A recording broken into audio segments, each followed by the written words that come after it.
பறவைகளிலே ஒரு சிறந்த பறவை காகம் என்று என்னால் சொல்ல முடியும். ஏனென்றால் தன் குஞ்சை பத்திரமாக பாதுகாக்கும். தனக்கென்று கூடை தானே அமைத்து கொள்ளும்.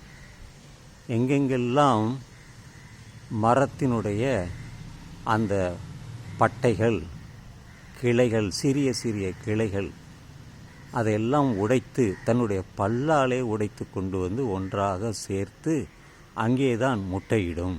அது தினமும் பாதுகாக்கும். அருகாமையில் யாராவது வந்தால் உடனே அது கொத்த போய்விடும்.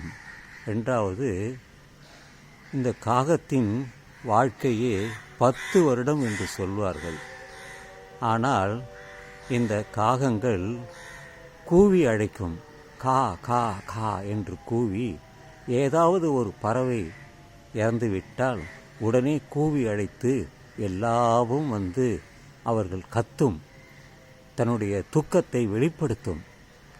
அந்த ஒரு நல்ல குணம் மனிதர்களுக்கு கூட கிடையாது.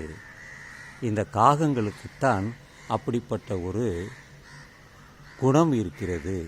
பகிர்ந்து உண்பது. தான் மட்டும் தின்காது, பகிர்ந்து உண்ணும். அந்த சில மனிதர்களுக்குத்தான் அந்த நல்ல குணம். அதுபோல காகங்களுக்கும் பகிர்ந்து உண்ணும். காக்கா என்று கூவி அழைக்கும். ஒரு 5-6 காக்காக்கள் ஒன்றாக சேர்ந்து அதை சாப்பிடும். சமயத்தில் சண்டையும் போடும். கோபமும் அதற்கு வரும். மனிதர் குணம்தானே, அதற்கும் இருக்கும்.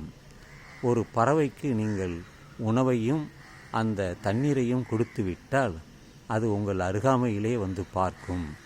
நீங்கள் நல்லவராக இருக்கிறீர்கள் என்று உங்கள் வீட்டு வாசலிலே வந்து நிற்கும். நீங்கள் கொடுத்தால் அதை வாங்கி சாப்பிடுவீர்கள். இதை என் கண்கூடாக நான் பார்த்திருக்கிறேன். என்னுடைய அந்த பால்கனியில் வந்து நிற்கும். கொடுத்தால் சாப்பிட்டு விட்டு ஓடிவிடும். அந்த அளவிற்கு இந்த காகத்திற்கும் நமக்கும் ஒரு நல்ல நட்பு நாம் உருவாக்கி கொண்டால் அதனும் பெருமையை நமக்கே உணர முடியும்.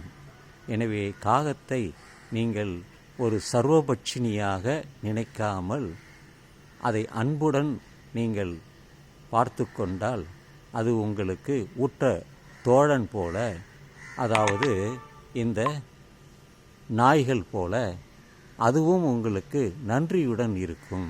நண்பர்களே, எனவே காகத்தை நீங்கள் எளிதாக ஒரு சாதாரணமாக கருத வேண்டாம்.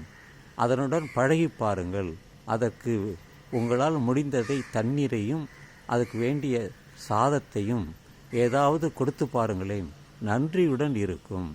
ஒரு நாயாவது ரோட்டில் தெருவங்களும் இருக்கும், ஆனால் வீடு தேடி வராது. சில நாய்கள் வீடு தேடியும் வரும். ஆனால் இந்த பறவைகள் உங்களை நாடி வரும், உங்களை பார்க்கும், குரல் கொடுக்கும். நான் வந்திருக்கிறேன், எனக்கு பசிக்கிறது என்று குரல் கொடுக்கும். அதுபோல் எத்தனையோ நாட்களில் நான் அதுக்கு உணவு கொடுத்திருக்கிறேன். தண்ணீரும் சில நேரங்களில் கோடை காலத்தில் வைத்திருக்கிறேன். இந்த நல்ல குணம் இந்த காகங்களுக்கு இருப்பது என்பதை நான் அறிந்து கொண்டேன்.